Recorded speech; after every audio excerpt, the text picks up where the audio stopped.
Welcome to the north coast of the Dominican Republic. Phil here from DR Property Guys, and today we have something very special for you. You may recognize this villa behind me from a previous video, but today we're going to meet with the new owners and see what they've done with the place, and you're gonna love it. Let's take a look inside and see some of the changes. This way.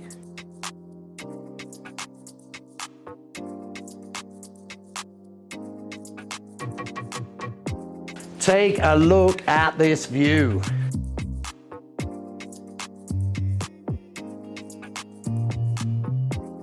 Well, this is Stanley. Hello, Stanley. And the first thing you'll notice is what a beautiful home this is. Everything has been newly decorated. You can see, look at this spacious area.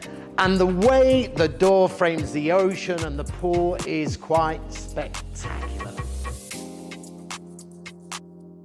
And with any wonderful property here, you'll see that it flows directly from the inside to the outside. And we have this beautiful view and outdoor living area. Take a look at this absolutely beautiful kitchen.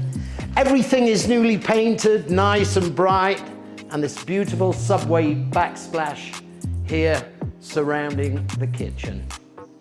It really is something else. Even I could make some decent food in here. Good. Some things are still impossible, Phil. No matter how good your kitchen is, it's impossible.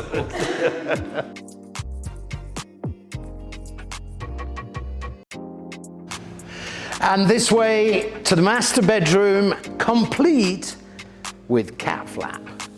Look at that. Let's take a look inside.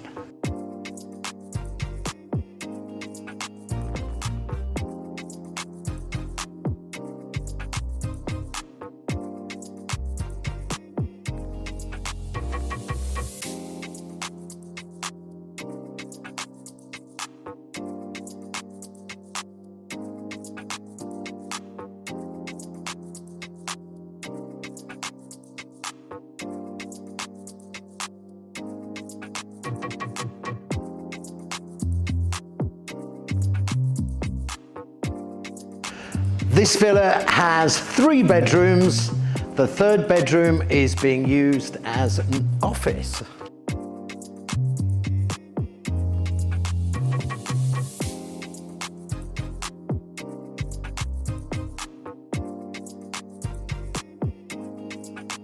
The garden here is slowly being beautifully transformed. As you can see, there's this gorgeous lawn area. I think we might be up for a game of cricket on here later in the summer. Who knows? And internet provided by Elon Musk and Starlink.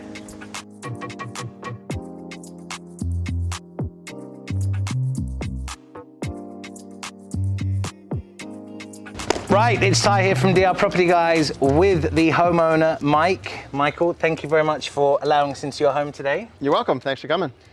So you bought this property last year? Yeah, we did the purchase in, I believe it was March of last year, and we closed in June, and we moved here in October. So you came down for closing, if I remember? Yeah, I was down here with closing with you guys. You looked after me. And we got you set up in the villa. Yep.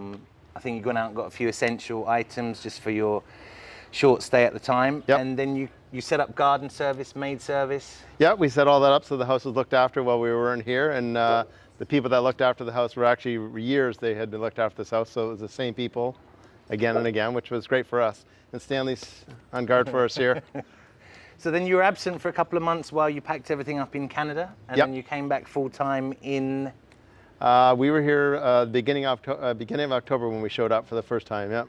And quickly about that, you brought Stanley with you, did you not?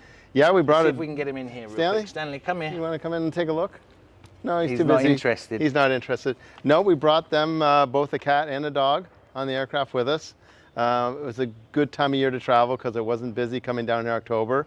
Getting through customs is easy. There's obviously paperwork you got to get done for the Canadian side, and paperwork you got to get done when you land here. But we came with 7 suitcases, a dog and a cat, and the 2 of us all came down in the beginning of October. And that was just to survive until our container arrived. Which is very important. So you, and I don't want to say against my advice, I did try and recommend you not to do so, but you've been pretty successful in bringing down a container of your personal belongings. Yes. Tell the people out there what the process went like. What did you go through? What did it cost? What did you bring, more or less? Okay, so basically we started getting prices on containers right after the house was, we purchased the house, and we got a few estimates, and they all start off low, and then when you start adding all the extras in, and it gets a little higher and higher each time, and you know, heart stopped each time. I got a higher price, but we did decide on it. I'll tell you the final cost by the time we got everything here, by the time it was done, it was about $20,000 Canadian. But the process to go through it is we did the door-to-door pack. So they packed us. I did pack a lot of our stuff personally. My wife has a lot of design items she wanted to bring down, so that's why we really chose to do the container and not buy all the furniture here. You can buy a lot of furniture here, we saw, but we have a lot of key pieces we'd spent a lot of money on. And Canada, people don't buy used furniture, so you end up giving it away to people. So we decided to do the container, and yeah, it was great. They did a great job packing it. Everything's packed perfectly. We didn't have to meet the container in Santo Domingo. They took care of that, the moving company was. There were some fees and charges once it landed here, but they do take everything out. We saw every box was opened, every box was inspected. You had to list everything that was on every box and show that was on the sheet. And then they come in here and the box number, you see it.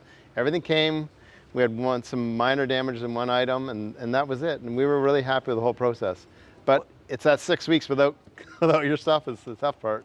Yeah. That's the price you pay. But I will say, some of the furniture you've got in your house is really nice, and it would have been a travesty to have to give it away. Oh yeah, for sure. And so 20,000 Canadian, that's roughly 16,000 US. Yep. For door-to-door service, I mean, for the amount of stuff you brought in the container. And that's a 20-foot container. It's not a bad deal. Yeah. You brought all your tools and stuff like that down with you, which you would have had to pay double for on stuff you already own. Yep. So that's actually a pretty good deal. And Yeah. it was a 20-foot, you say? It's a 20-foot container, and we had it filled to the roof. And you know, we didn't have any bedroom furniture in there. All we had was our living room, a lot of kitchen stuff, a lot of decorating items, my office, desk and furniture, and tools took a lot of space because we brought lawnmowers, brought that stuff, and bicycles. So that does take up a lot of odd space, that stuff. But 20 feet, we've got it all in. Well, well done. And now you're fully equipped with all your stuff from back home. Very happy with everything we brought with us. It's another important point. You do have an office set up. Yep. You are retired, but you're not retired. I have a business still operating in Canada. You're keeping yourself busy. You're doing. How have you acclimatized to working in the Dominican Republic per se? Well, it's a hot sunny day. I'm wearing jeans. I'm Canadian. Most Canadians get off the plane, even in this time of year, like, oh, it's so hot. So you've acclimatized pretty quickly. Sonia and I wear jeans all the time now. Yeah, we've acclimatized. The dog was the first. He was, where'd he go? He's laying in the sun after the first week. He's like, this is great. So yeah, no, we've acclimatized as far as weather-wise. Unfortunately, we had the worst thing happen to us. I'll tell us a little story. Was when we arrived in beginning October, we had just our 7 suitcases, the dog and the cat, and this community has a backup generator for it. Well, we're one night, and we had problems with the power going on and off, and then one night, a big storm came through, and Sonia woke up in the middle of the night. She goes, something's weird. The power keeps flickering on and off, which isn't normal when the power goes off. And sure enough, we get out and we see a big line of smoke and a glow in the sky, and that's the generator to our community here. It caught on fire. It caught on fire, and you know, I knew it was going to take some time, and it ended up being it wasn't until they actually got it perfected, till maybe about 3 weeks ago now, where things are actually running properly again. But we were without a generator for a solid 2-3 months. Wow. And with a lot of power failures, had to live without power for 6 or 7 days. I mean, 6 or 7 hours, sorry, not for days. So that was a bit of a challenge, and it was frustrating because I'm trying to run a business, I'm trying to connect to the internet. That was, you know, one of the things we had to go through here, but that was one of the things we had to persevere. So we got through that, and everything's smooth sailing. Thanks to Elon Musk, I got Starlink running there, and everything connects nicely, and I can work directly on my server back in Canada. So has that maybe made you think about installing your own solar panels in this community? yes, we are. I've priced a couple places in that big open patch of grass. That's where we're going to put our solar panels. We don't have to put them on the roof here. We've looked at a couple of different things.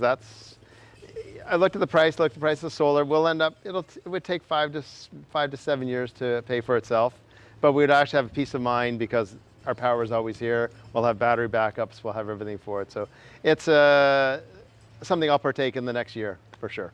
Yeah. For anyone watching, this was a one-in-a-lifetime event that the generator here did blow up. I wasn't too aware of how long it took them to replace it, but as Mike said, it's fully functional now again. But there is no reason to not want to go solar. I mean, it is going to basically save you, well, we don't need to say how many, but I'll assume $200 to $300 a month in electricity bill. Yep. Yeah, for sure.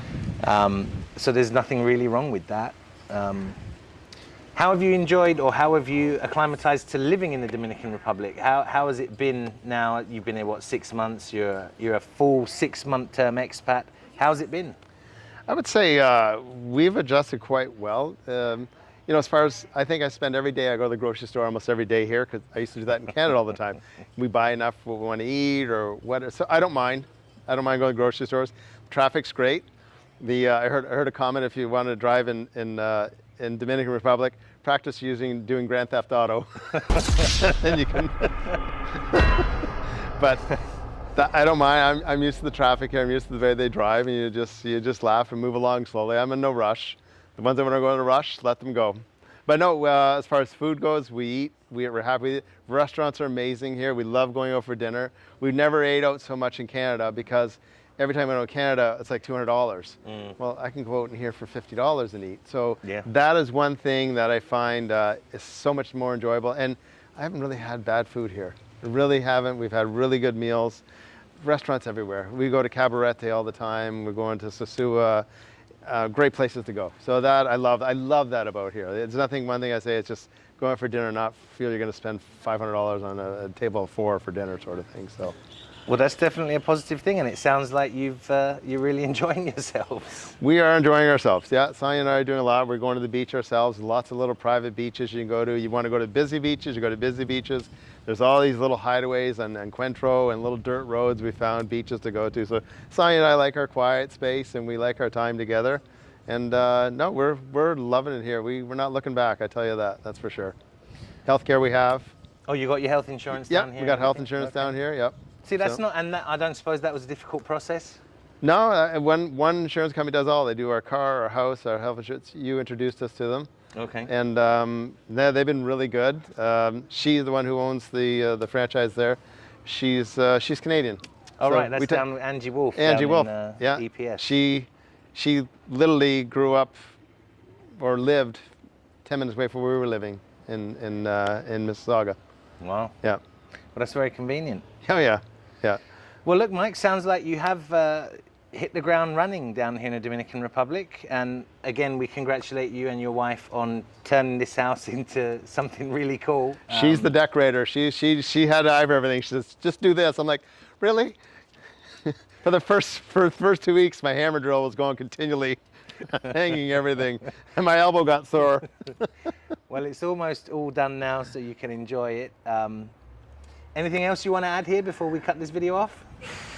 You guys were a great help. One thing I have to say, for you guys, you helped us right from day when you picked us up at the airport when we arrived on that first day, and when we arrived in October. Both of you came with your 2 cars, you took our luggage, you introduced me to Angie for insurance. Everything you guys were really helpful all the way, and I appreciate everything you guys did for me. And you know, anyone that's interested in looking buying, these guys will help you up. They're straight shooters. They know when they tell you they don't like something, there's a reason behind it. And living here, I understand why they didn't want to show us certain places or certain areas. I know. I've experienced it now. I know why it's the way they are. But these guys are straight shooters. Both Phil and Ty are for me, they're number 1 in my books. Well, I appreciate the kind endorsement, young Michael. You're welcome. That's about it. That's a wrap for today's video. If you've enjoyed it, please do us a huge favor. Should be over here. Hit that like, share, and subscribe button. and we'll see you on the next episode. Thank you very much. Thank you, young man. Appreciate Thank your you. time. Pretty good.